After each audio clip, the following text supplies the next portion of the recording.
श्री राम राम रघुनंदन राम राम। श्री राम राम भरताग्रज राम राम। श्री राम राम रणकर्कश राम राम। श्री राम राम शरणं भव राम राम।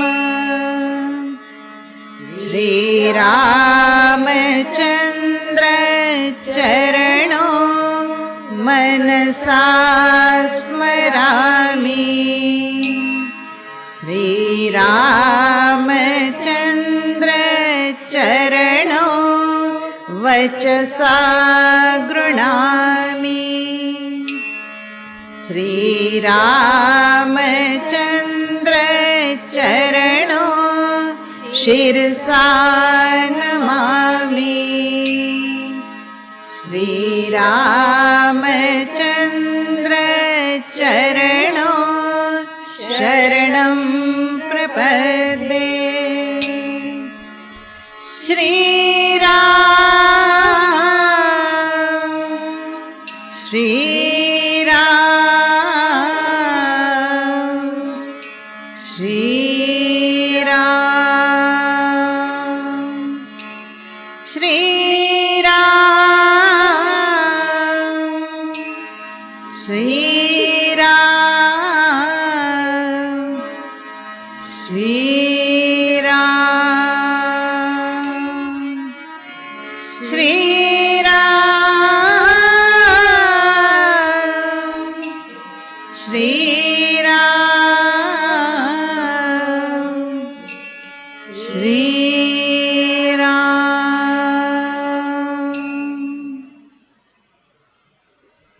सूर्य का तेज, चंद्रमा की शीतलता, धरती का धैर्य, पर्वतों की अडिगता, नदियों की निरंतरता, वृक्षों की निस्वार्थता, फूलों की कोमलता, फलों की सरसता, समस्त जीवों की चैतन्यता में व्याप्त, सृष्टि के कण कण में निहित कौशल्यानंदन श्री राम एवं ईश्वरम्बानंदन साई राम के चरणों में मेरा कोटिशान वंदन नमन। आप सब के अंतस में विराजित आत्मा राम को मेरा सादर प्रणाम। राम कथा रसवाहिनी के जिस धारा तक हम कल प्रवास कर चुके हैं, कुछ पल उस धारा में पीछे की ओर चलते हुए साथ आए,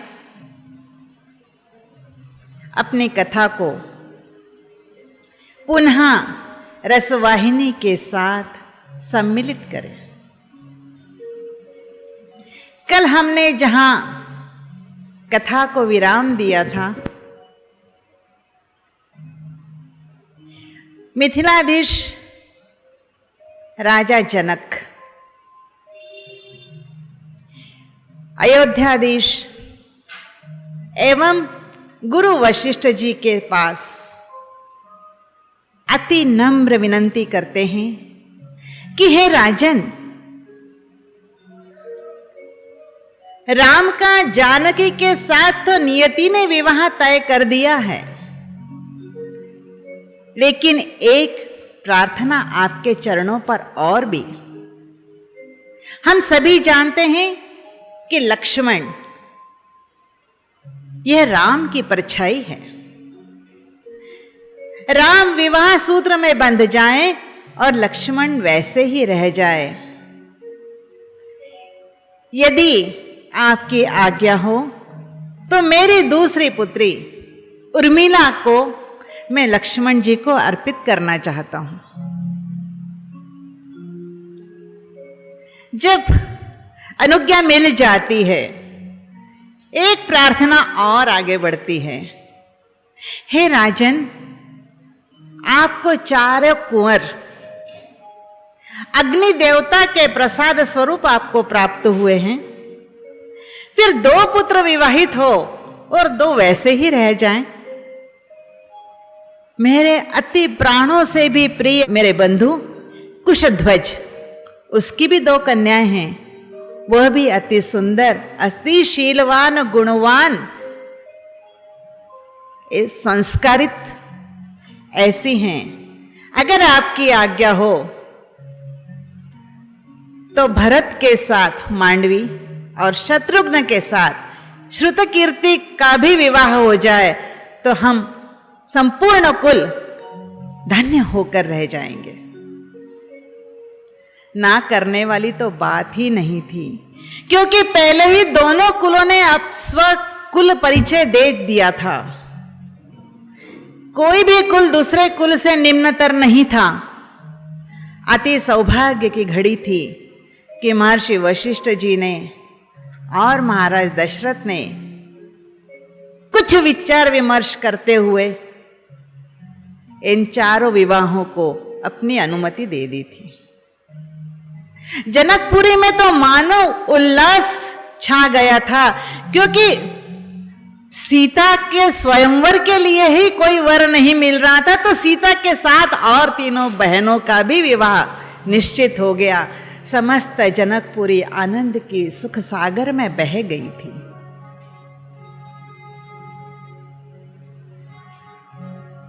कल ही पूर्णाहुति है, तो क्यों न कल का ही मुहूर्त निश्चित कर दिया जाए। विजय मुहूर्त, अति उत्कृष्ट मुहूर्त, जो विवाह बंधन में बंधने के लिए मुहूर्त का आरंभ ही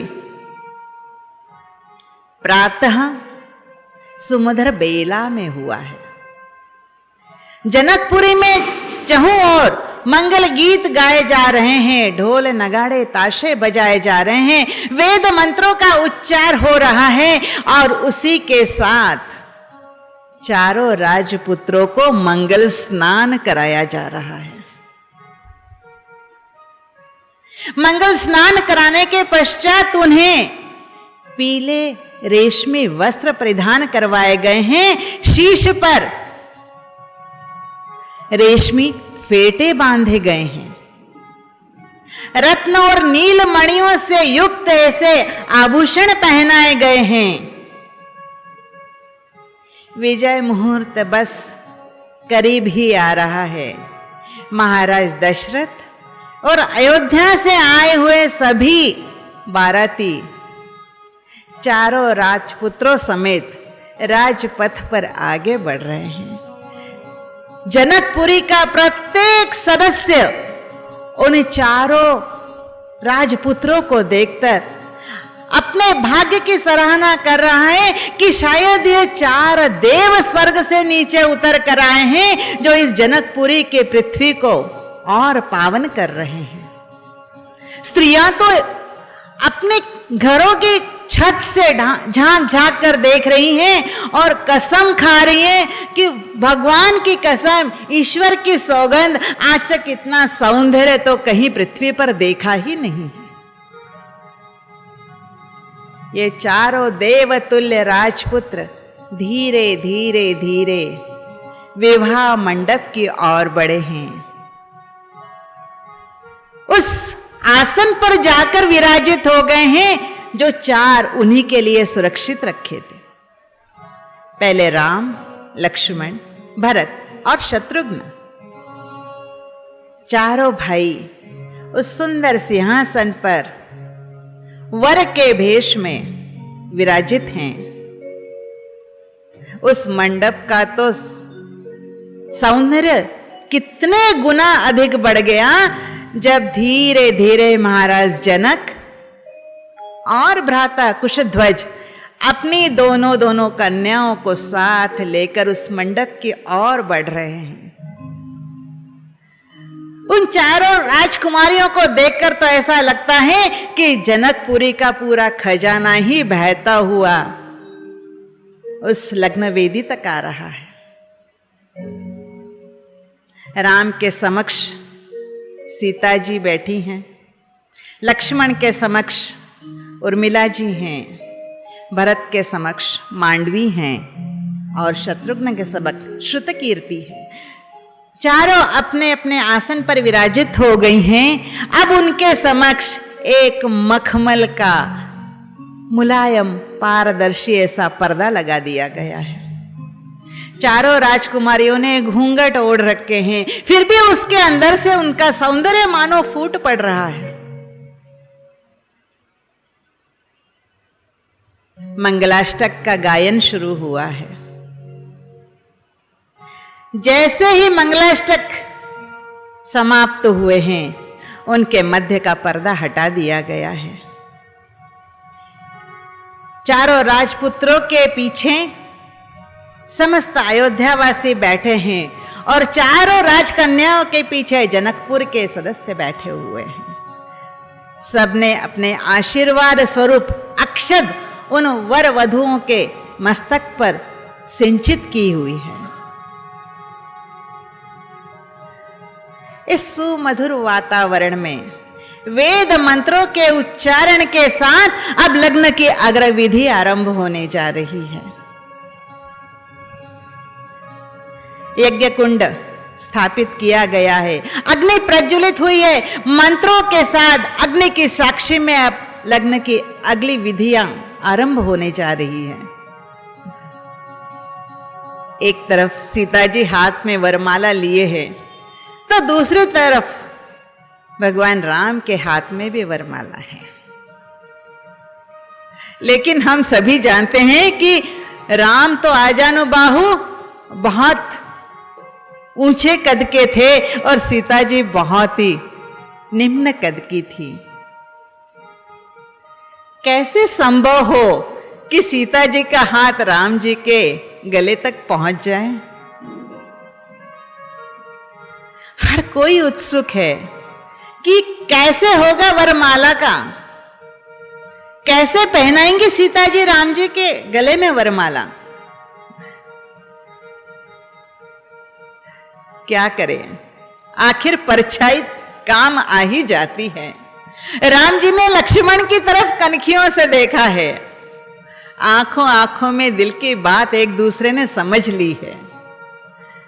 राम जी मानो लक्ष्मण से कह रहे हैं कि हे लक्ष्मण, तुम तो शेषनाग के अवतार हो, जरा सीता जी के नीचे की भूमि जो है अपने फन से ऊपर कर दो ना, तो उनका हाथ मेरे गले तक पहुंच जाए।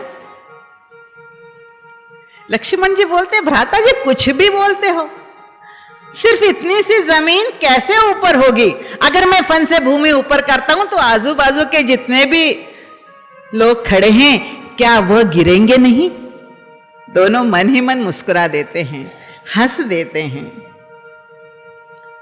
लक्ष्मण जी का प्रसंगानुभाव देखिए। कुछ देर तक तो दोनों एक दूसरे की तरफ देख रहे हैं, कुछ तो रास्ता निकालना है, क्योंकि जब तक राम जी का विवाह नहीं होगा तब तक लक्ष्मण का विवाह कैसे होगा। उन्होंने एक युक्ति की, झट से नीचे झुककर राम के चरणों में साष्टांग दंडवत कर दिया है। राम जी बोल रहे हैं, लक्ष्मण ये क्या कर रहे हो? उठो तो सही, उठो तो सही। लेकिन लक्ष्मण है कि उठने का नाम ही नहीं ले रहे, चरण पकड़कर लेटे हुए हैं। आखिर क्या हुआ? राम जी को नीचे झुककर उन्हें उठाना ही पड़ा, और जैसे ही राम जी नीचे झुके, सीता जी ने वरमाला डाल दी। सीता जी का भी प्रसंगानुभव देखिए कैसा है। अगर उस समय वो सोचती रहती तो क्या वरमाला डाल पाती? लेकिन राम जी जैसे झुके हैं, सीता जी ने गले में वरमाला डाल दी है।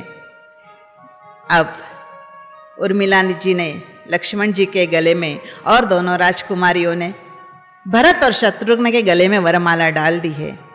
अब विधि है कन्यादान की। भगवान राम के हाथ में समृद्धि और कल्याण का सूचक श्रीफल है, उसके ऊपर सीता जी का हाथ जनक जी ने रखवा दिया है और उसके ऊपर दूध की धार के साथ कन्यादान की विधि संपन्न हुई है। ऐसे ही लक्ष्मण जी को उर्मिला जी समर्पित की गई हैं, भरत को मांडवी और शत्रुघ्न को श्रुतकीर्ति। चारों विवाह बंधन में बंध चुके हैं। चूंकि उन तक सारे जनता की नजर तो नहीं पड़ सकती, इसलिए एक ऊंचा मंच तैयार किया हुआ है जिस पर चारों नव वर वधू उस पर खड़े हो गए हैं। समस्त जनकपुर वासी उन्हें आशीर्वाद दे रहे हैं, चिरंजीवी हो, सौभाग्यवती हो, कीर्तिमान हो, यशवान हो, गुणवान हो। आदर से सबका आशीर्वाद ग्रहण किया है और चारों पुत्र अपने वधुओं के साथ नीचे उतर गए हैं। 3 दिन तक विवाह समारोह चल रहा है। जनकपुरी में रात कब हुई और दिन कब हुआ यह अंतर ही मिट गया है। चारों तरफ है तो सिर्फ प्रसन्नता, सिर्फ आनंद, सिर्फ खुशी। 3 दिन के पश्चात महाराज दशरथ जनक जी के सम्मुख जाते हैं और अयोध्या वापस लौटने का प्रयोजन बताते हैं। महाराज जनक अत्यंत भारी मन से पुत्रियों की विदाई की तैयारी करते हैं। तैयारी क्या, प्रतिष्ठानुकूल न जाने कितने ही अश्व, न जाने कितने ही गज, न जाने कितने ही रथ, साथ में न जाने कितने ही रथ में रत्नाभूषण और जीवन उपयोगी कितनी ही वस्तुएं एक सागर के लहरों की तरह एक के पीछे एक धीरे धीरे जमना शुरू हो गई है। वह क्षण आ चुका है जब चारों कन्याएं अपने अपने पतियों के साथ रथ पर सवार हो गई हैं। महाराज जनक अपने पुत्रियों के वियोग को सहन नहीं कर पा रहे हैं। उनके आंखों से पुत्री प्रेम अश्रुधारा बनकर प्रवाहित होना शुरू हो गया है। उस परिस्थिति को भांपते महाराज दशरथ अपने रथ से नीचे उतरे हैं। महाराज जनक के करीब जाकर उनके हाथ अपने हाथों में लेकर अपनी मूक संवेदना व्यक्त करते हैं। हे राजन, ये चारों पुत्र तो मुझे अग्नि देवता की कृपा से प्राप्त हुए हैं, लेकिन आपकी कृपा से मुझे 4 पुत्रियां प्राप्त हुई हैं। देखिए कितना बड़प्पन है।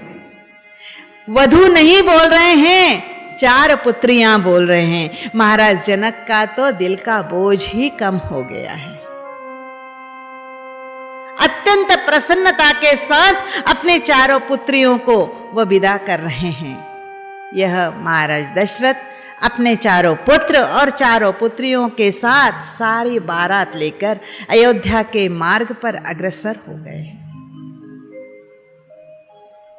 अयोध्या और जनकपुरी के मध्य तक आते आते एक अत्यंत घनघोर ऐसा जंगल बीच में आ गया है।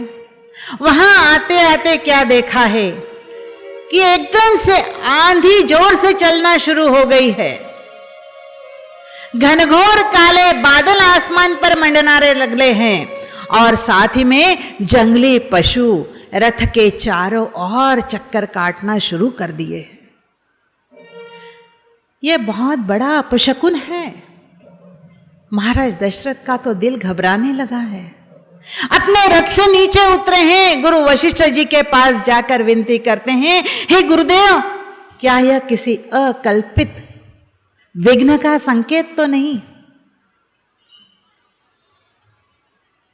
वशिष्ठ जी कहते हैं, हाँ राजन, विघ्न तो अति कठिन है, लेकिन संकेत यह दे रहे हैं कि विघ्न आएगा लेकिन टल भी जाएगा।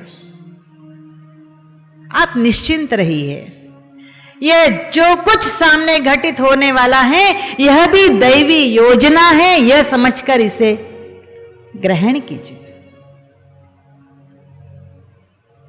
न जाने क्यों उसी समय धरा पर एक स्पंदन ऐसा शुरू हुआ है।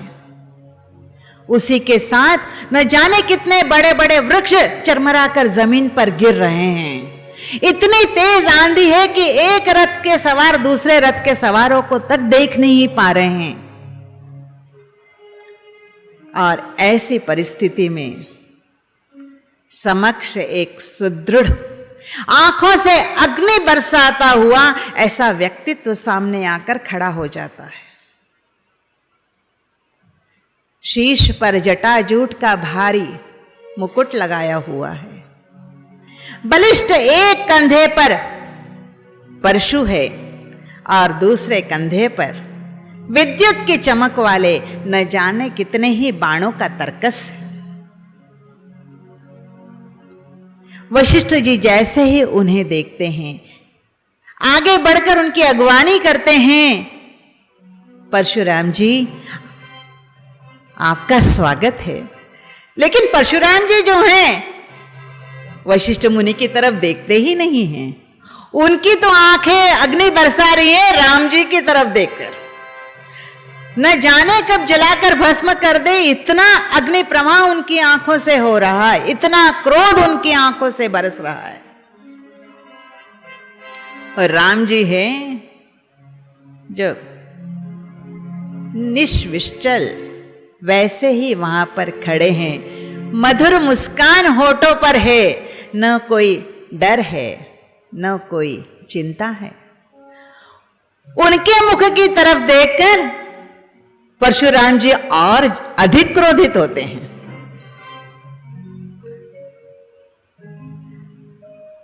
हे दशरथ नंदन, हजारों जिह्वाओं से मैंने तुम्हारे वीरता की बातें सुनी हैं, लेकिन सिर्फ कानों से सुनी है, आंखों से देखी नहीं है। जो बात सुनी है क्या वह सत्य है, यह जानने के लिए आज मैं यहां आया हूं। मैंने सुना है कि तुमने शिवजी के धनुष को एक छोटे से खिलौने की भांति तोड़कर रख दिया।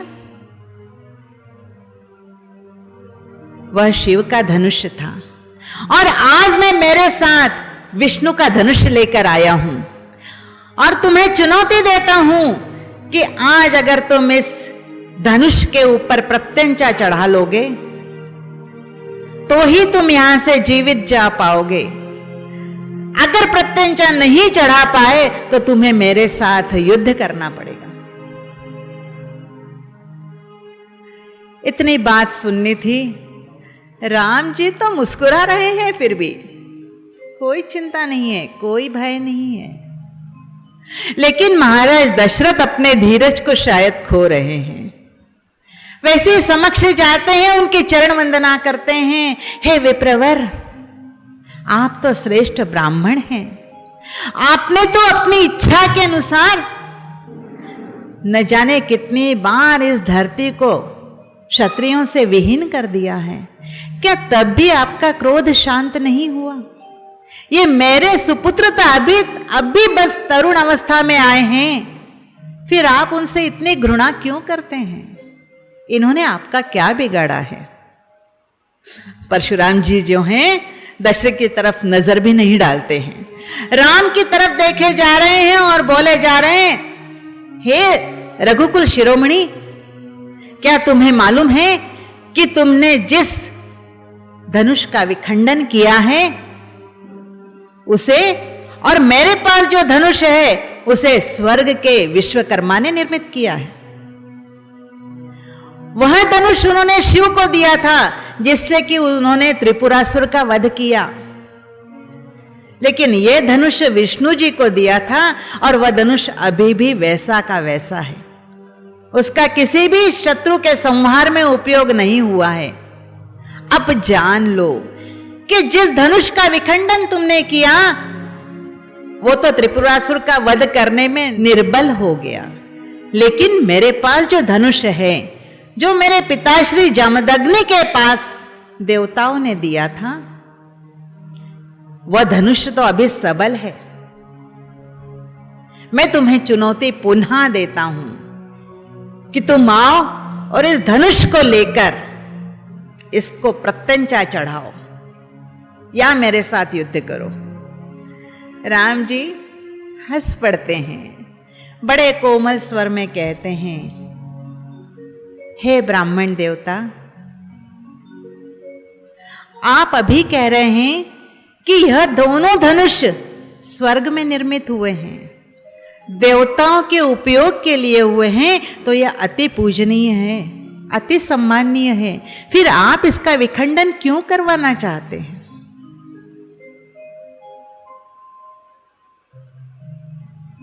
उनकी शांति को देखकर परशुराम जी का क्रोध और बढ़ जाता है, अपने आप पर संयम छूट जाता है, अपशब्द बोलना शुरू कर देते हैं और यह लक्ष्मण जी को सहन नहीं होता। वह कहते हैं, हे ब्राह्मण, आपके पास जो धनुष है वह तो एक कुश के समान है, एक तिनके के समान है, उसका विखंडन तो मैं कर सकता हूं, फिर मेरे राम जी को क्यों कष्ट दूं? इधर दो, मैं अभी उसका विखंडन कर देता हूं। राम अपने भाई को रोकते हैं, नहीं भ्राता, यह तो मेरे और उनके बीच का संवाद है, आप इसमें ना ही पड़ो तो बेहतर है। लक्ष्मण जी रुक जाते हैं, फिर भी अपने आप पर संयम रखना उनके लिए बड़ा मुश्किल है। आखिर परशुराम जी राम जी के समक्ष आकर खड़े ही हो जाते हैं और उन्हें न जाने अपशब्दों की बौछार शुरू कर देते हैं। तब राम जी कहते हैं, हे विप्रवर, अब आप ही मुझे बता दीजिए कि इस धनुष के द्वारा मैं आपको इस धरा पर चलने लायक ही ना छोड़ूं, या आज तक की तपस्या साधना के द्वारा आपने जो आध्यात्मिक उपलब्धि प्राप्त की है उससे आपको वंचित कर दूं। परशुराम जी का तो आपा ही नहीं रहा, दोनों ही बातें उनके लिए अकल्पनीय थी। वो कुछ सोचकर और आगे ही बढ़ने वाले थे कि इतने में राम जी ने उनके कंधे पर रखा हुआ धनुष अपने हाथ में ले लिया। विष्णु जी का धनुष विष्णु अवतार के पास ही चला गया, उसकी शक्ति, उसका बल द्विगुणित हो गया है, राम जी का बल और बढ़ गया है और परशुराम जी का तेज उस धनुष के साथ राम जी के साथ चला गया है। वह एक काल था जब विष्णु के दो अवतार एक साथ इस धरा पर थे, परशुराम और राम। कोई भी दो अवतार किसी भी एक समय इस धरा पर नहीं थे, लेकिन ये दो अवतार उस काल में त्रेता युग में एक साथ थे। लेकिन एक अवतार को तो जाना ही था। परशुराम जी ने जैसे ही राम जी के हाथ में धनुष गया है, प्रसन्नता से राम जी का आलिंगन कर लिया है। हे प्रभु, मैं तो तुम्हारे दिव्यत्व को शुरू से ही जानता था, लेकिन सारा संसार तुम्हारे दिव्यत्व को जाने, तुम्हारे बल को जाने, इसलिए मैं इस स्थान पर अकारण और असमय आया हूं।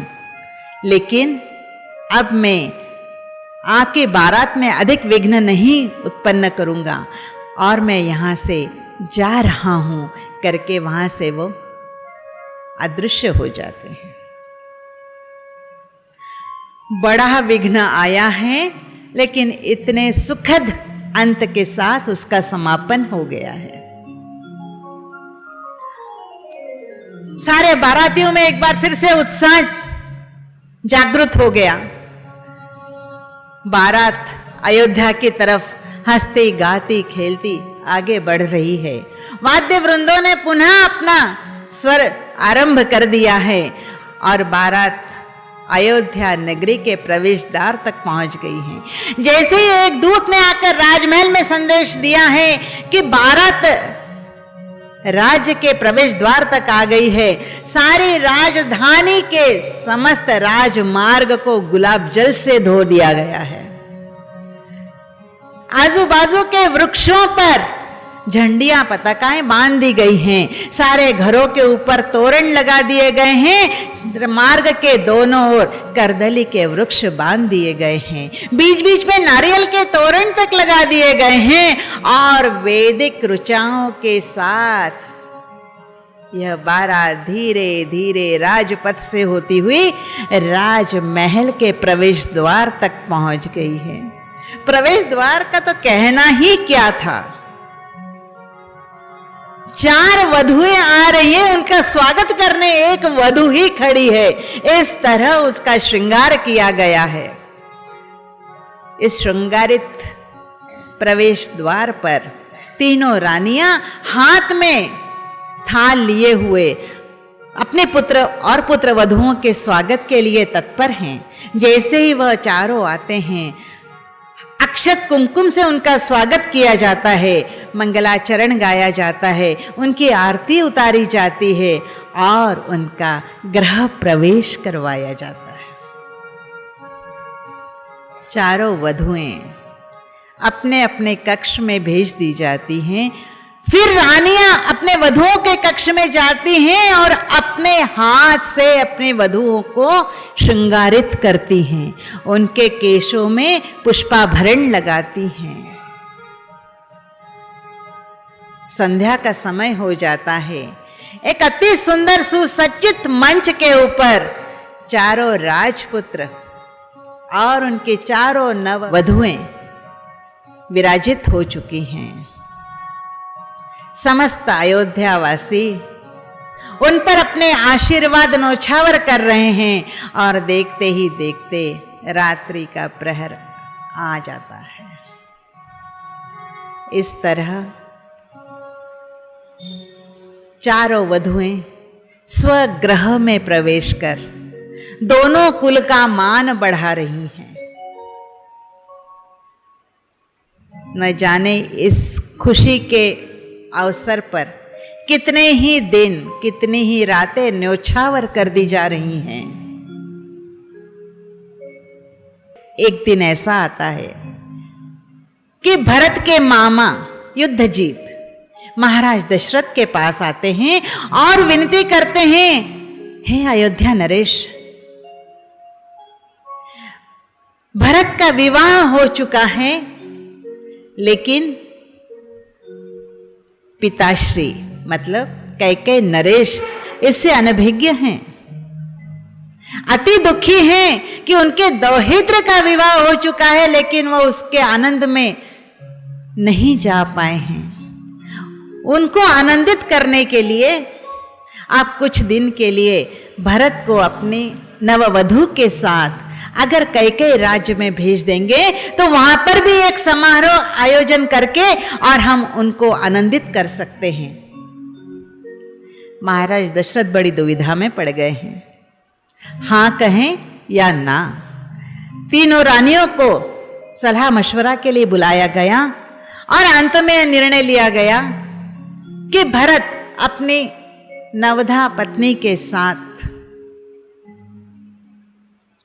गिरिव्रज जाएंगे, लेकिन भरत कहते हैं मैं अकेला नहीं, मैं शत्रुघ्न को साथ लिए बगैर नहीं जाऊंगा। अब भरत और शत्रुघ्न दोनों अपनी पत्नियों के साथ तैयार होकर गिरिव्रज की तरफ कूच करते हैं। 3 दिन 3 रात का प्रवास करने के पश्चात अपने नाना जी के घर पहुंचे हैं। नाना जी ने खुशी से भरत और शत्रुघ्न को अपने गले से लगा लिया है। उनकी वधुओं को दिल से न जाने कितने ही आशीर्वाद दिए हैं। गिरिव्रज में आ तो गए हैं भरत और शत्रुघ्न, लेकिन उनका मन सारा अयोध्या में ही अटका हुआ है। पिता दशरथ और भ्राता राम, उनका वियोग उन्हें कहीं तो भी खल रहा है। यही अवस्था अयोध्या में महाराज दशरथ और राम जी की भी है कि अभी अभी तो साथ में थे, कितने आनंद में थे, और ये दोनों बंधु अपने नाना जी के पास चले गए हैं। उन्हें भी अच्छा नहीं लग रहा, लेकिन कुछ कर्तव्यों को न चाहते हुए भी करना पड़ता है। और कर्तव्यों में दक्ष हैं महाराज दशरथ और राम जी। ऐसे ही दिन बीत रहे हैं। एक रात महाराज दशरथ शयन कर रहे थे। रात्रि में जागृत होते हैं, उन्हें शायद प्यास लगती है। अपनी रानी को न जगाते हुए स्वयं उठकर पानी का पात्र भर कर लेते हैं और उसे पीने के लिए तत्पर होते हैं।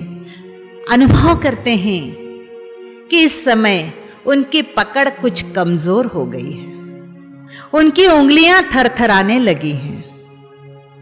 बस आंखों से नींद कोसों दूर चली जाती है। रात्रि का हर पल खुली आंखों में बीत रहा है। न जाने कब प्रातः काल हो और कब यह बात सबके साथ में कहूं। जैसे ही ब्रह्म मुहूर्त हुआ है, महाराज दशरथ अपने प्रातः सभी साधनाओं से मुक्त होकर एक सभा का आयोजन करते हैं, जिसमें कुलगुरु वशिष्ठ जी हैं, मंत्री सुमंत है, न जाने कितने ही गणमान्य अयोध्यावासी हैं। उन सबको बुलाकर एक आपात सभा जो बुलाई है, उसमें महाराज दशरथ अपने रात्रि के अनुभव को बांटते हैं कि शायद यह वृद्धावस्था का पहला निशान, शायद मेरे तंत्रिका तंत्र कमजोर हो रहे हैं, शायद मैं वृद्धावस्था की तरफ अग्रसर हो रहा हूं। और जब शरीर क्षीण होता है, उस समय राज्य के मुख्य अधिपति के रूप में सिंहासन पर विराजित होना यह ठीक नहीं है, धर्मानुकूल नहीं है। उस समय मैंने यह निश्चय कर लिया है कि मैं मेरे ज्येष्ठ पुत्र राम को युवराज घोषित कर दूं। सभी प्रजाजन आनंदित हो चुके हैं, क्योंकि राम के साथ तो उनका दिल से लगाव है। उन्हें मालूम है कि श्री राम तो सर्वगुण संपन्न है, अत्यंत धीर है, अत्यंत गंभीर है, अत्यंत बलवान है, नीतिवान है, न्यायवान है। उनके अंदर संपूर्ण राष्ट्र सुखमय ही होगा, कहीं चिंता नहीं, कहीं भय नहीं। सभी ने एक सम्मति से, महाराज आपके विचारों को हम सहमति देते हैं, आप जब चाहें आप राम जी को युवराज घोषित कर सकते हैं। लेकिन एक देखिए, इसे कहते हैं अनुभव। हम उत्साह में कितने निर्णय लेते हैं, लेकिन एक अनुभव का जो वचन होता है वो कितना मूल्यवान होता है। वशिष्ठ जी उठकर खड़े होते हैं। हे राजन, राम को युवराज घोषित करना, उनका राज्याभिषेक करना इतना छोटा उत्सव तो नहीं है। कुछ 2-3 महीने का अवसर तो दीजिए। हमें जिसे आमंत्रित करना है उन्हें आमंत्रित कर लेंगे, क्योंकि विवाह भी इतने जल्दी में हुआ कि हम सभी राजाओं को आमंत्रित नहीं कर पाए, उन्हें आनंद नहीं दे पाए। तो कम से कम राज्याभिषेक के समय तो हम सबको आमंत्रित कर लें। कौशल नरेश भी इतने जल्दी आ नहीं पाएंगे। अभी अभी जो आपके संबंधी बने हैं महाराज जनक, वो भी नहीं आ पाएंगे। तो हम कुछ विलंब से क्यों ना हो, आपकी इच्छा का सम्मान करते हैं, आदर करते हैं, लेकिन विनती है कि कुछ समय आप हमें दीजिए। महाराज दशरथ तो मानो अड़ गए हैं। वह कह रहे हैं कि इस राज्य की बागडोर अब मैं नहीं संभालूंगा, मैं वृद्धावस्था की तरफ अग्रसर हो रहा हूं। और जहां क्षीण शरीर वाला अगर अधिपति होगा तो वह राज्य कभी भी सुरक्षित नहीं होगा। जितनी जल्दी का मुहूर्त हो उतनी जल्दी का मुहूर्त निकालिए। हे कुलगुरु, अब आपके हाथ में है, आप मुझे जल्दी चिंता मुक्त कीजिए। वशिष्ठ जी हर तरह से समझा चुके हैं, सुमंत जी समझा चुके हैं, लेकिन महाराज दशरथ हैं जो अपने निर्णय पर अड़िग हैं।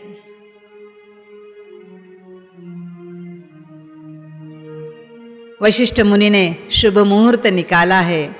कौन सा निकलता है? दूसरे दिन प्रातः का सबसे अच्छा मुहूर्त पुष्य नक्षत्र है, उसके बाद कोई अच्छा मुहूर्त ही नहीं है। तो महाराज कल का मुहूर्त सबसे अच्छा है। महाराज दशरथ तो अत्यंत प्रफुल्लित हो गए हैं। उत्साह के साथ वशिष्ठ मुनि को यह निवेदन कर दिया है कि मेरी आपसे विनती है कि आप तुरंत राज्याभिषेक की सारी तैयारियां रात में ही संपूर्ण कर दीजिए। प्रातः काल मेरे राम को मैं युवराज घोषित कर दूंगा, उसे राज्याभिषेक कर दूंगा। वशिष्ठ जी तो तैयार हैं हर बात के लिए, और इसी खुशी के साथ उन्होंने सुमंत को भेज दिया है राम जी के महल में उन्हें आमंत्रित करने के लिए। सोचिए, राम जी अकेले आएंगे क्या? कौन होगा उनके साथ? कौन होगा? लक्ष्मण। परछाई है, वो तो छोड़ेंगे ही नहीं, भले विवाह अभी हुआ क्यों ना हो, वो तो राम के साथ हैं। लक्ष्मण जी साथ राम जी के आते हैं, और जैसे ही आते हैं दशरथ उनके सिर पर हाथ रखकर बहुत दुलार करते हैं और कहते हैं, वत्स, कल प्रातः मैं तुम्हें अयोध्या का युवराज घोषित करने वाला हूं। तुम इस राष्ट्र के नए अधिपति घोषित हो जाओगे। तुम इक्ष्वाकु वंश के सर्वश्रेष्ठ राजा घोषित होगे।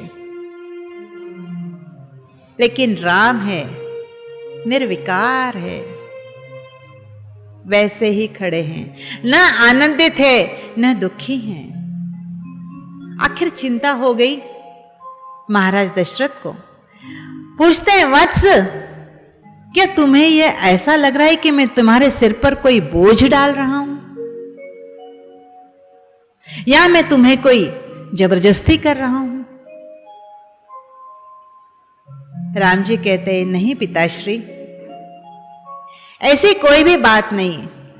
मेरे मन में एक दुख है कि जिस कमी को हम जन्म जन्मांतर तक याद कर सकते हैं, ऐसे कार्य हम करें ही क्यों, जिसमें हमारा मन कुछ नाराज हो, ऐसे कार्य को हम करें ही क्यों?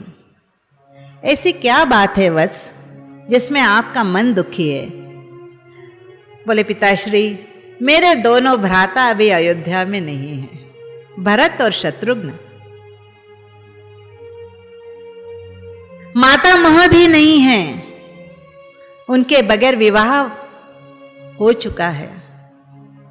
मेरे श्वशुर भी नहीं आ पाएंगे। ऐसे समय इतनी जल्दी में क्यों? वशिष्ठ मुनि उठकर खड़े हो जाते हैं। अब पितृ आज्ञा के साथ गुरु आज्ञा भी सम्मिलित हो चुकी है। वह कहते हैं, वत्स राम, इन सब पर हम सबने विचार कर लिया है, और नागरिक मत के अनुसार, सर्वसम्मति के अनुसार यह तय हो चुका है कि कल तुम्हारा राज्याभिषेक हो जाएगा। अब तो राम को बोलने के लिए कुछ रहा ही नहीं, क्योंकि जनमत लोकमत ही राजा का सर्वश्रेष्ठ मत होता है। राम शांत हो चुके हैं। तब वशिष्ठ मुनि उन्हें कुछ नियम पालन करने के लिए कहते हैं कि हे राम, कल तुम्हें राज्याभिषेक होगा, लेकिन आज की रात तुम रेशमी बिस्तर पर नहीं सोगे, तुम राज भोग का आस्वाद नहीं लोगे, तुम्हें और सीता जी को उपवास रखना पड़ेगा। तुम्हें कुशा के बिस्तर पर शयन करना होगा। प्रातः की मंगल बेला में मंगल स्नान करना होगा और पुष्य नक्षत्र के आगमन पर तुम्हें राजसभा में उपस्थित होना पड़ेगा। यह बात इतनी सुनते ही लक्ष्मण जी वहां से भाग निकलते हैं। इतने आनंद में है कि मेरा राम राजा बनेगा, मेरा भाई अयोध्या नरेश बनेगा। उस आनंद में भागते भागते कहां गए हैं? सीधा कौशल्या रानी के महल में। वहां पर माता सुमित्रा भी हैं। वहां जाते ही सब कुछ बोल दिया है। इतना उत्साह है कि आधी बात बता रहे हैं, आधी छोड़ रहे हैं, मानो वो आनंद से बस विभोर होकर नाच रहे हैं।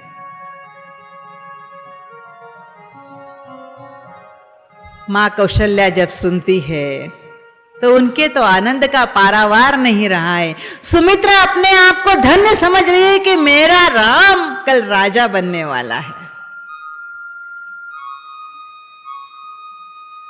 ऐसी स्थिति में जब राम जी को सब नियम समझाए जाते हैं,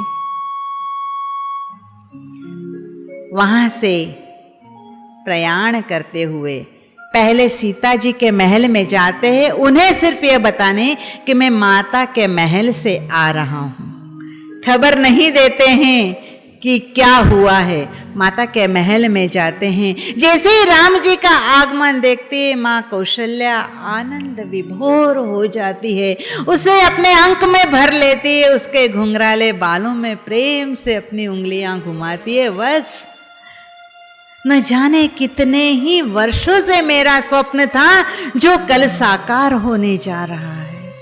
पुत्र, तुम कल अयोध्या के नरेश बनोगे, कल तुम युवराज पद पर तुम्हारा अभिषेक होगा।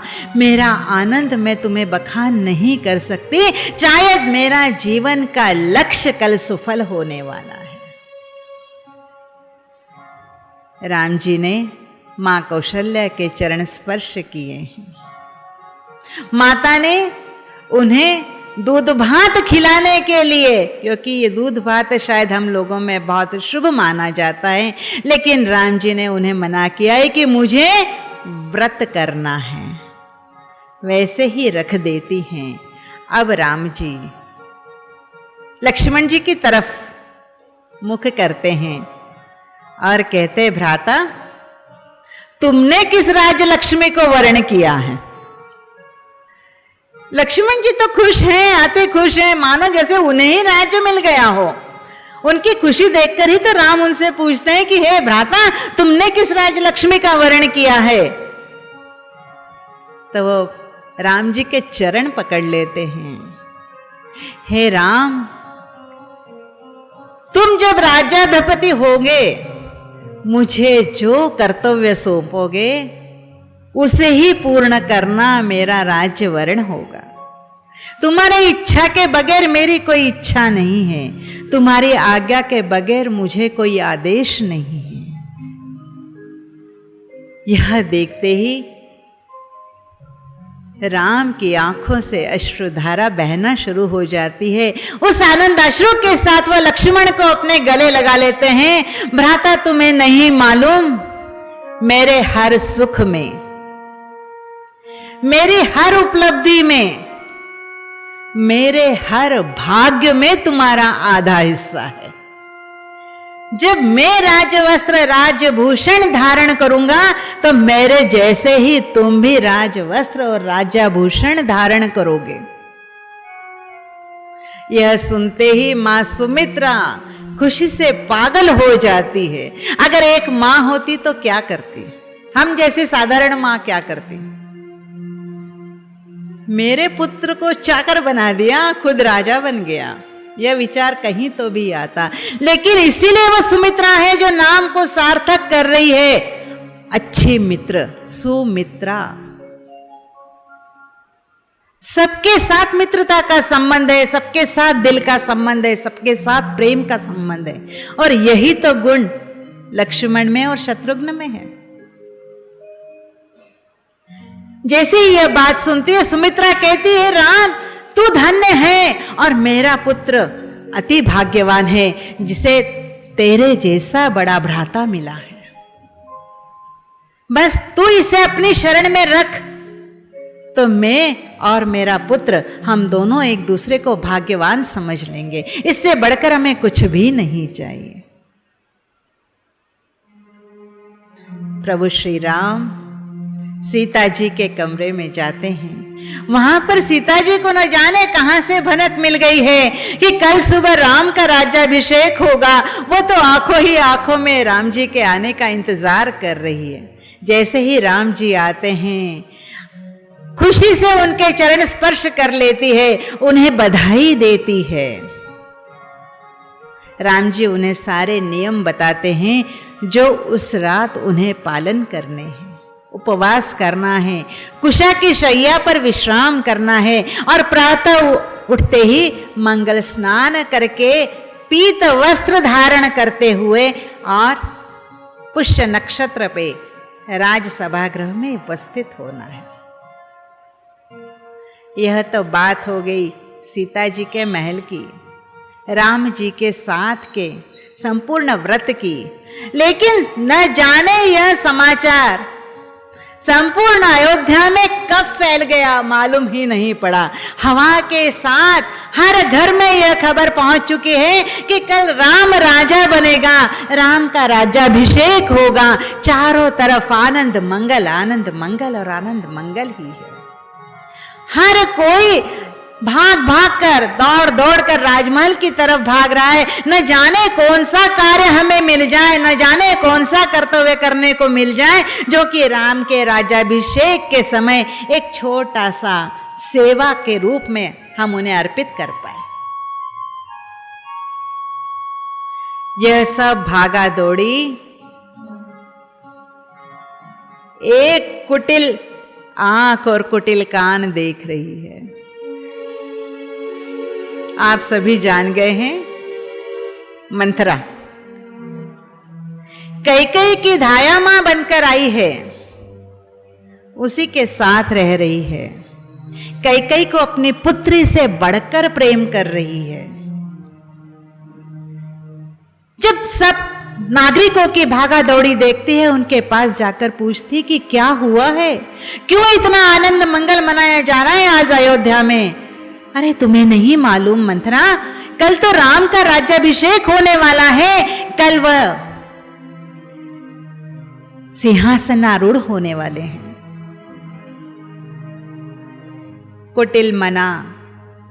कुटिल मन से कुटिल विचार ही उत्पन्न होना है। वह कुरूप सीधी दौड़ती हुई कैकेयी के महल में जाती है।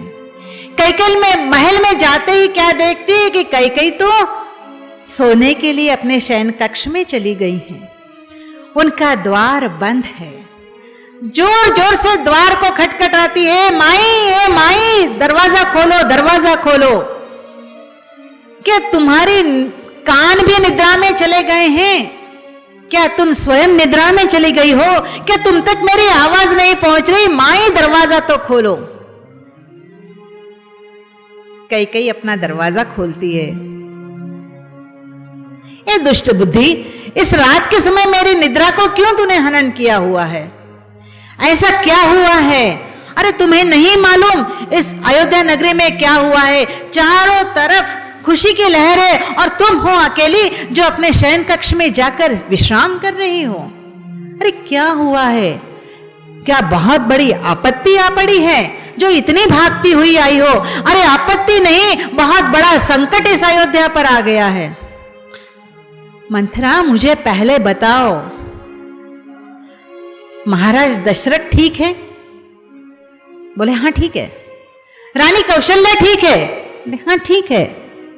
मेरी बहन सुमित्रा वो ठीक है? बोले हाँ ठीक है। अरे मेरे पुत्र राम और लक्ष्मण कैसे? वो ठीक है। बोले हाँ वो भी ठीक है।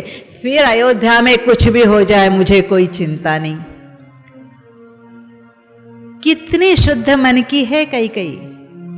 अगर महाराज ठीक है, रानियां ठीक है, राम और लक्ष्मण ठीक है, तो अयोध्या में कुछ भी हो जाए मुझे चिंता ही नहीं है।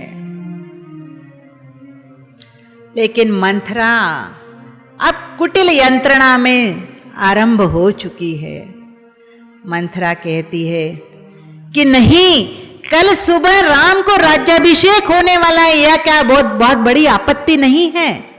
तो पागल हो गई है मंथरा। मेरा राम राजा बनेगा, इससे और बढ़कर क्या खुशी की बात होनी है? सारा अयोध्या में राम राज्य स्थापित हो जाएगा, इससे बढ़कर अयोध्या नगरी के लिए और क्या सौभाग्य होगा? नहीं मंथरा, तू तो पागल हो गई है। पागल मैं नहीं रानी, माई पागल तू हो रही है, और तू पागल नहीं हुई, तुझे पागल बनाया जा रहा है। क्या कह रही है तू? बोले तुम्हें नहीं मालूम, महाराज अत्यंत कुटिल मन के हैं, कुटिल विचारों के हैं, वो षड्यंत्रकारी हैं। और मां कौशल्या जिसे तुम कह रही हो कि तुम्हारी बहन है, वो तुम्हारी बहन नहीं, तुम्हारी शत्रु है।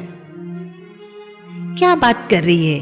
मेरी बहन को ऐसा बोलती, तुझे लज्जा नहीं आती? बोले लज्जा तो मुझे तो नहीं आ रही है, लेकिन लज्जा तो उन सब ने छोड़ी हुई है जो तेरे पुत्र का गला काटने के लिए उत्सुक है। उन्होंने अपना मान सम्मान त्याग छोड़ा है, जो तेरे पुत्र को चावल से का कंकर की तरह बाहर निकालकर छोड़ दिया है। कई कुछ समझ नहीं पाती। तू क्या बकवास कर रही है? जा, तेरी बुद्धि कुटिल हो चुकी, जा मेरी नजरों के सामने से दूर हो जा। बोले माई, अब मैं तुझे छोड़कर एक क्षण के लिए भी दूर नहीं होंगी। याद कर उस पल को जब महाराज दशरथ ने तुझसे विवाह करने के लिए कैकेयी नरेश को क्या वचन दिए थे। अब कैकेयी कुछ सोचने लगी है। हां, पहला वचन दिया था कि कैकेयी से जो पुत्र होगा वह राजासीन होगा, और दूसरा तुम महारानी बनकर रहोगी। लेकिन दोनों वचन क्या महाराज दशरथ ने पूर्ण किए हैं?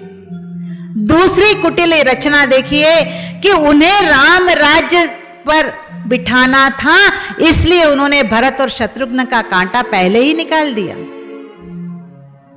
कि अगर भरत और शत्रुघ्न होते तो माई तुम अवश्य कहते कि राम राजासीन नहीं होंगे, क्योंकि वचन के अनुसार भरत को राजगद्दी मिलनी चाहिए। इसलिए उन्होंने पहले ही भरत और शत्रुघ्न को ननिहाल भेज दिया। माई मुझे बताओ, क्या इतना बड़ा आयोजन एक रात में संपन्न हो सकता है? कौशल्या को, कैकेयी को सोचने के लिए देखिए कितने रास्ते बनाए जा रहे हैं। क्या इतना बड़ा समारोह एक रात्रि में आयोजित हो सकता है? क्या यह जाने कितने ही दिनों से इनकी योजना नहीं रही होगी?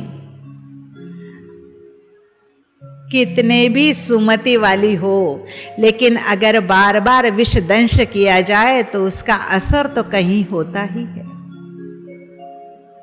कैकेयी सोचने लगी, माई मैं तुम्हारे दुख को नहीं देख सकती, तुम कौशल्या के अधीन होकर रह जाओगी, भरत राम का दास बनकर रह जाएगा, और मैं अपनी आंखों से तुम्हें दासी बना हुआ कैसे देख सकती हूं? राजमाता कौशल्या बने और तुम उनकी दासी बनकर रह जाओ। राम राजा बने और भरत उनके आगे हाथ जोड़कर खड़े हो जाएं।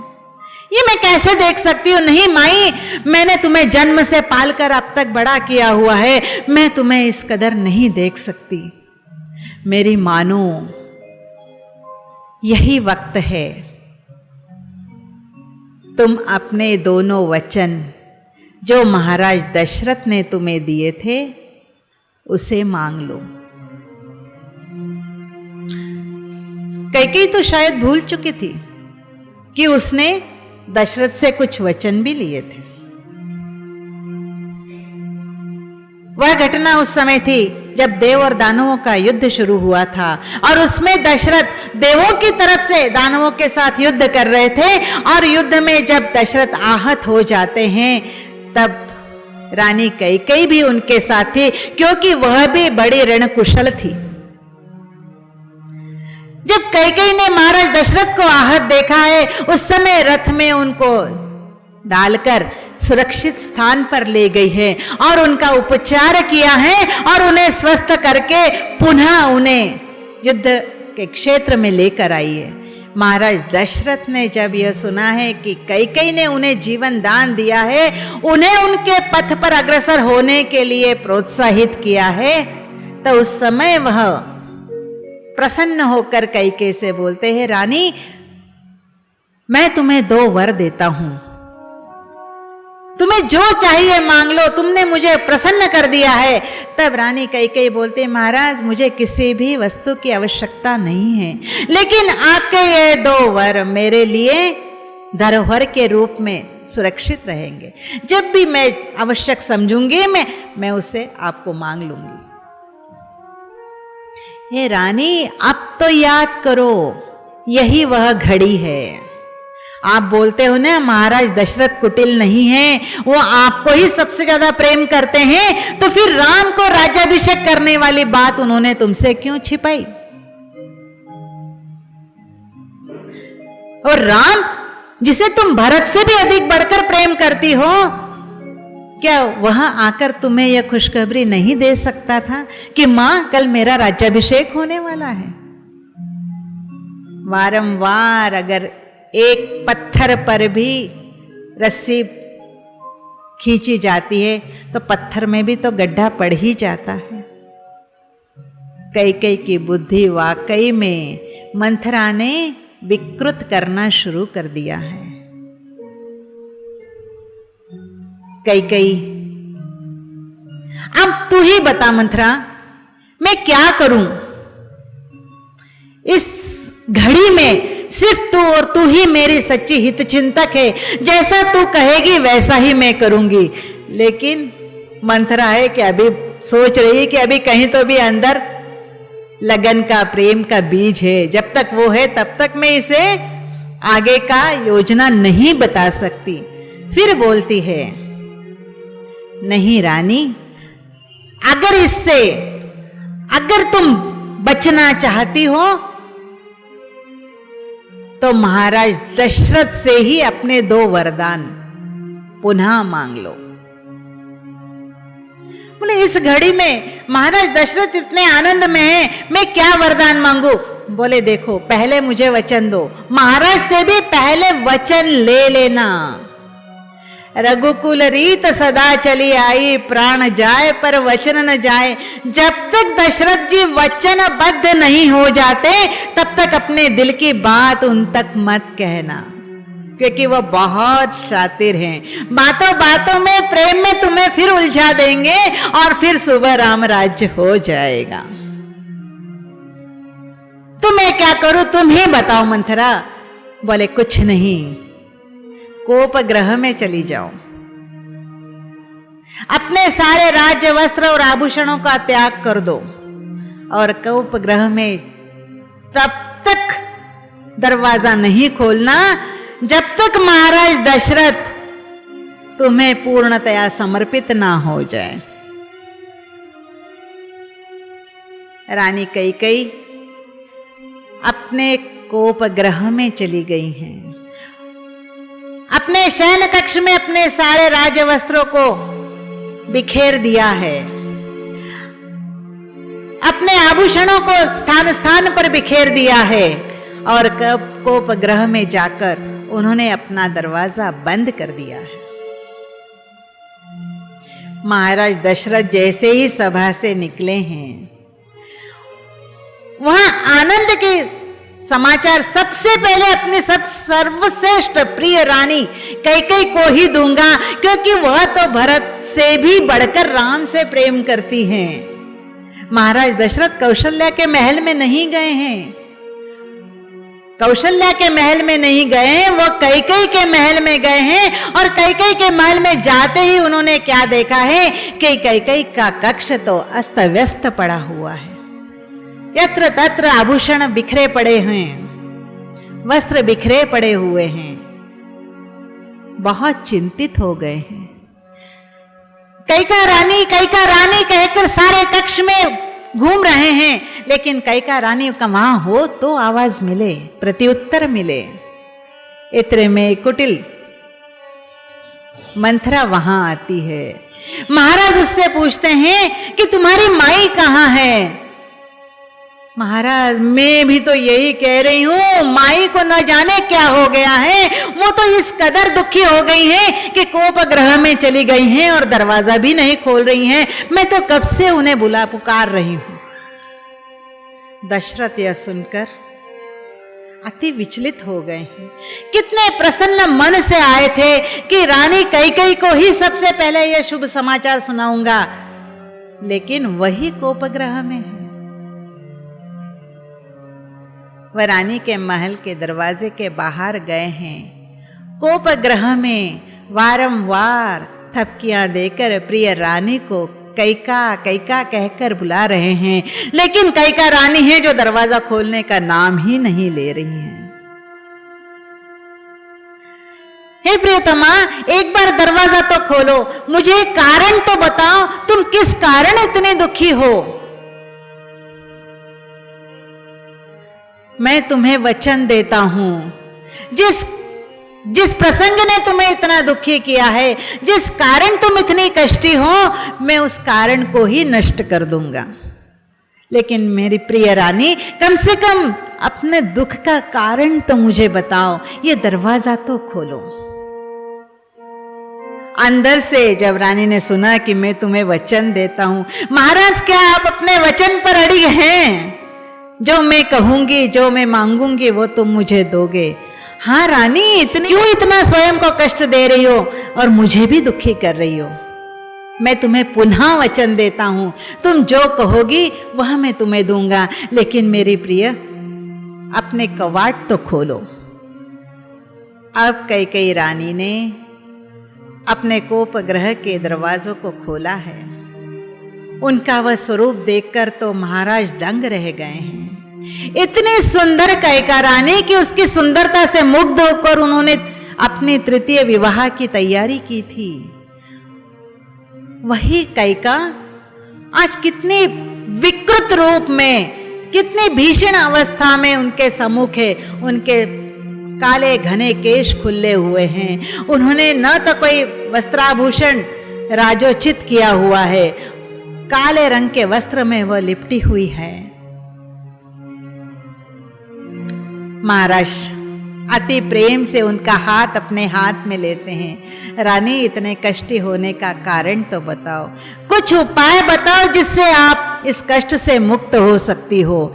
महाराज, मुझे वचन दो कि मैं जो मांगूंगी वो तुम मुझे दोगे। मैं राम की शपथ लेता हूं, राम से बढ़कर मुझे इस संसार में कोई प्रिय नहीं है। हे रानी, एक तुम मुझसे रानियों में सबसे ज्यादा प्रिय हो और राम मुझे पुत्रों में सबसे ज्यादा प्रिय है। मैं तुम्हारी शपथ तो नहीं, क्योंकि तुम उसे नहीं मानोगी, लेकिन मेरे पुत्र राम की शपथ लेकर कहता हूं कि तुम जो चाहोगी वह मैं तुम्हें दूंगा, लेकिन तुम अपना यह रूप छोड़ दो, यह क्रोध छोड़ दो। अब रानी ने सुनिश्चित कर लिया, राम की शपथ मिल गई, मतलब अब महाराज अपने वचन से नहीं मुकरने वाले। तो महाराज सुनिए, आपने जो मुझे 2 वर धरोहर के रूप में सुरक्षित रखे हैं, उसमें पहला वर कि अयोध्या का राज राम के स्थान पर मेरे पुत्र भरत को मिले, और दूसरा वर राम 14 वर्ष के लिए आरण्य में वास करे। यह दोनों वचन जब कैकेयी को लेने के लिए मंथरा ने सुझाया था तो कैकेयी की समझ में नहीं आया था। देखिए, एक राजकन्या है, एक राजा की पत्नी है, लेकिन कुछ नियम शायद विस्मृत हो जाते हैं। दुख की घड़ी में महाराज दशरथ तो विस्मृत हो ही गए हैं, लेकिन रानी उस मंथरा के शब्द को याद करती है। मंथरा ने उन्हें कहा था कि जब 12 वर्ष तक कोई राज्य किसी के अधीन होता है तो उसके पश्चात उस पर उसका अधिकार हो जाता है। इसलिए हे रानी, तुम राम को 14 वर्ष का वनवास मांग लेना। मतलब 14 वर्ष के पश्चात भी अगर राम वापस आते हैं तो उनका इस राज्य के ऊपर कोई अधिकार नहीं होगा। और इसी कारण वह राम को 14 वर्ष का वनवास मांगती है। महाराज दशरथ कहते हैं, हे रानी, तुम्हारा पहला वचन तो बिल्कुल सत्य है। मेरा राम अपने भाई भरत से दिल से ज्यादा प्रेम करता है। वह तो एक क्षण में मान जाएगा, वह इस अयोध्या के राज्य को छोड़ देगा, वह राज्य तो हंसते हंसते भरत को दे देगा। लेकिन हे मेरी प्रिय रानी, राम को 14 वर्ष का वनवास क्यों? मैं मेरे भरत का राज्य सुरक्षित कर रही हूं, इसलिए। महाराज दशरथ इस बात को सहन नहीं कर पाते हैं। देखिए, इसके बाद की बात अपन आगे करेंगे ही। किस तरह महाराज दशरथ ने उस अवस्था को अपने जीवन में उतारा, किस तरह राम जी को वनवास के लिए आज्ञा दी गई। उसके पहले एक बात थोड़ी सी हटकर आपके साथ करना चाहूंगी, जो मैंने भावार्थ रामायण में कहीं पढ़ी है। देखिए, कैकेयी पुत्र राम से अपने भरत से बढ़कर प्रेम करती थी। राम के लिए हर संभव, हर त्याग करने के लिए तत्पर रहती थी। वही रानी आज शत्रुत्व और कुटिलता को मन में लेकर किसी वस्तु की मांग कर रही है। उस रामायण में कहा है, इसे कहते हैं जब मनुष्य स्वभाव से हटकर कोई क्रिया होती है तो उसके पीछे दैवी योजना होती है। हमारे स्वभाव से हटकर जब हम कोई कार्य करते हैं तो उसके ऊपर प्रभु की इच्छा है यह कहकर हमें छोड़ देना चाहिए। रानी कैकेयी जब राम को राज्याभिषेक होना है, इसलिए सारी अयोध्या नगरी खुशी में झूम रही है, उत्सव की तैयारी कर रही है। उस समय रानी कैकेयी की भी अवस्था यही है। वो अपने राजमहल में न जाने कितनी ही तैयारियां कर रही हैं। कल मैं कौन से वस्त्र पहनूंगी, कौन से आभूषण पहनूंगी, मैं राम को जब राजासन पर बैठा हुआ देखूंगी तो सबसे पहले बधाई देने में किन शब्दों में उसके पास जाऊंगी, उसे मैं क्या आशीर्वाद दूंगी। इस आनंद में मग्न है कौशल्या कैकेयी रानी। और ऐसे समय उसके मन में यह विचार क्यों आए? कैकेयी जब अपने राजमहल में अति उत्साह के साथ राज्याभिषेक की पूर्व तैयारी आनंद के साथ देख रही है, अपने कैकेयी के महल में दियों की तैयारी कर रही है, सुगंधित इत्र छिड़कवा रही है, उस समय एक सेवक आता है और कहता है, रानी, महल के गुप्त कक्ष में कोई आपका इंतजार कर रहा है। अरे तुम्हें नहीं मालूम समय बहुत कम है, बस अभी प्रातः ब्राह्म मुहूर्त में राम को राज्याभिषेक होना है। मैं किसी से नहीं मिलना चाह रही हूं, मुझे मेरे बहुत सारे उत्तरदायित्वों को पूरा करना है। नहीं रानी, इसी समय उन्हें आपसे मिलना है, आपको उनके पास चलना ही पड़ेगा। कैकेयी हताश हो जाती है और अत्यंत बेमन से उस गुप्त कक्ष की ओर धीरे धीरे कदम बढ़ाती हुई जाती है। और जैसे ही वो एक एक सीढ़ियां, गुप्त कक्ष नीचे महल के नीचे होता है, एक एक सीढ़ी नीचे उतरती उतरती जब उस कक्ष में जाती है तो क्या देखती है? संपूर्ण कक्ष ऋषि मुनियों से भरा पड़ा है।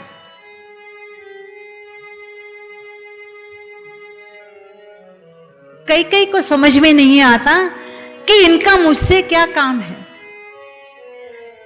वो ऋषि मुनियों का हाथ जोड़ती है, उनका अभिवादन करती है और कहती है, मुनि देवता आप लोग इस समय यहां पर क्यों आए हैं?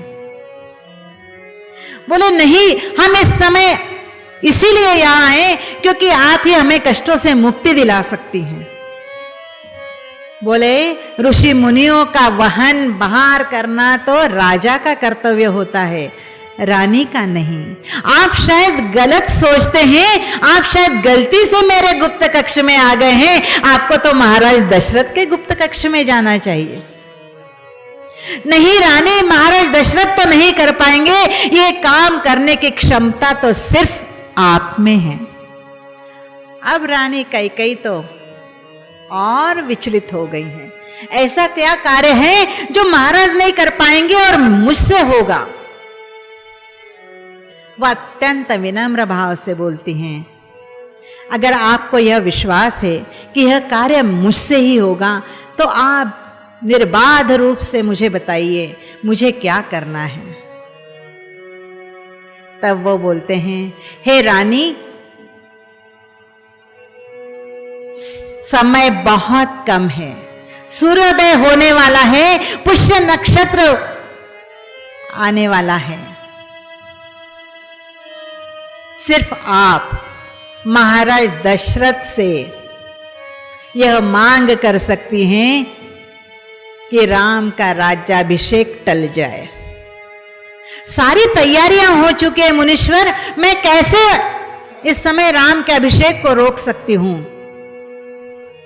और क्यों रोकूं? मेरा राम राजा बनेगा, इससे ज्यादा और खुशी की बात क्या है? इससे ज्यादा सौभाग्य की बात क्या है? और मैं उसमें विघ्न क्यों बनूं? तो वह सभी मुनि कैकेयी के चरणों पर लौट जाते हैं। अगर राम राजा बन गए तो अयोध्या के राज धर्म को निभाते हुए यही बंध जाएंगे और हम जो जन्म जन्मांतर से साधना करते आए हैं वह कैसे फलीभूत होगी? हे रानी, अगर राम यहीं रह जाएंगे तो राक्षसों का संहार कैसे होगा? इतने मुनियों का जो उद्धार होना है वह कैसे होगा? तो आप हमें वचन दीजिए, आपको आपके राम की कसम, आपको कैकेयी नरेश की कसम, कि आप महाराज दशरथ से भरत को राज्य और राम को 14 वर्ष का वनवास मांगेंगी। कैकेयी स्तब्ध हो गई है, अपने कोमल हृदय को पाषाण बना रही है, आंखों से अश्रुओं की धारा बह रही है। वो मुनियों से हाथ जोड़कर कहती है, हे मुनिदेव, आपने तो कैकेयी के प्राण मांग लिए होते तो कैकेयी सहर्ष दे देती, लेकिन आपने तो कैकेयी के प्राणों के ही प्राण को मांग लिया है। लेकिन मैंने आपको वचन दिया है, आपने मुझे मेरे राम की शपथ दिलवाई है, इसलिए मैं आपको यह वचन देती हूं कि सारा संसार मुझे दोष दे, सारे संसार में मैं याद करने योग्य ना रहूं, हर कोई मुझे गालियां दे, फिर भी मैं जगत के साफल्य के लिए, मैं आप लोगों की साधना के फल के लिए यह भी करूंगी। आप जानिए, कैकेयी ने इतना सारी बुराई सहर्ष स्वीकार की है, वह कैकेयी क्या स्मरणीय नहीं है? आज तक कोई भी कैकेयी को भला नहीं कहता, आज तक कोई अपनी पुत्रियों का नाम कैकेयी नहीं रखता। क्यों? क्योंकि उसकी छवि समाज में विकृत है। लेकिन क्या आज आपके मन से वो विकृतता हट गई? कैकेयी कितनी विशाल हृदय की थी कि जिन्होंने सबकी भलाई के लिए स्वयं को बदनाम कर लिया। आइए अब आगे उनका स्वप्न, मुनियों का स्वप्न कैसे पूर्ण होता है, समय इजाजत नहीं देता। इस प्रसंग को हम कल की कथा के साथ सुनेंगे। प्रेम मुदित मन से कहो राम राम राम, राम राम राम, राम राम राम, श्री राम राम राम। प्रेम मुदित मन से कहो राम राम राम, राम राम राम, राम राम राम, श्री राम राम राम। प्रेम मुदित मन से कहो राम राम राम, राम राम राम, राम राम राम, श्री राम राम राम। मन से कहो राम राम राम, राम राम राम, राम राम राम, श्री राम राम राम। पाप कटे दुख मिटे लेके राम नाम,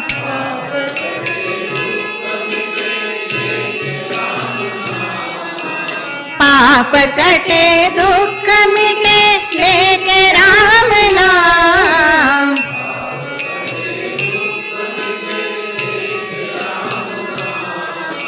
भव समुद्र सुखद नाम एक राम नाम।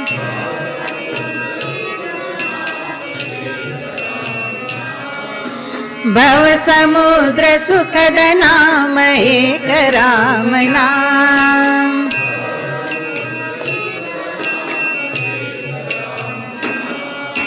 राम राम राम, राम राम राम, राम राम राम, श्री राम राम राम।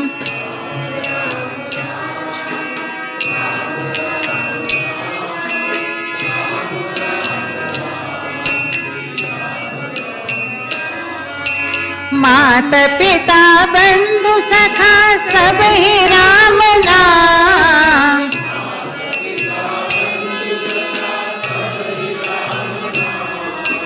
मात पिता बंधु सखा सब ही राम नाम।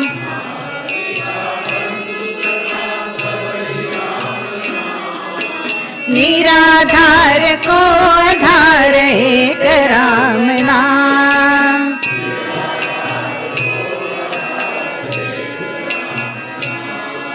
निराधार को आधार एक राम नाम।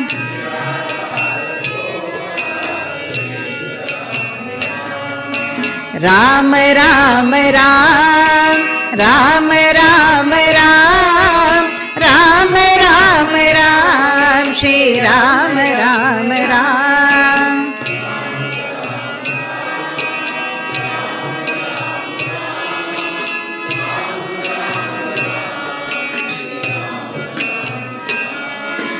परम शांति सुख निधान दिव्य राम नाम।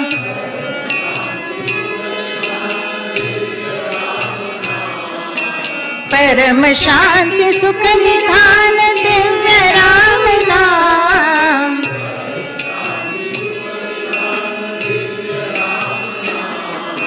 भक्त जनन जीवन धन एक राम नाम।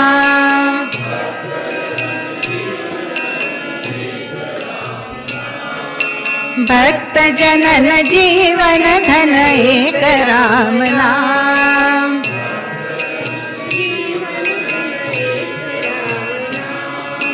राम राम राम राम राम राम राम राम राम श्री राम राम राम।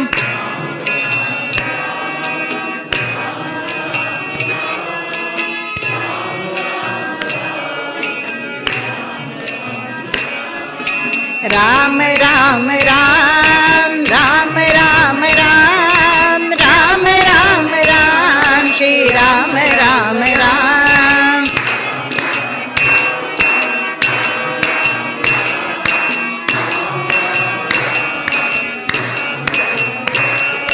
राम राम राम राम राम राम राम राम राम श्री राम राम राम।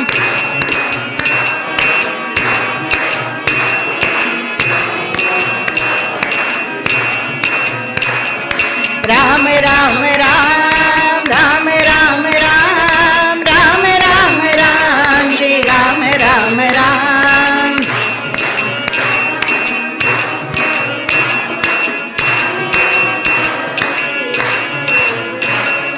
राम राम राम राम राम राम राम राम राम श्री राम राम राम।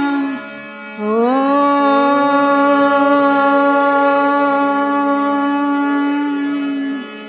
शांति शांति शांति। जय बोलो भगवान श्री रामचंद्र की जय। पवन सुत हनुमान की जय।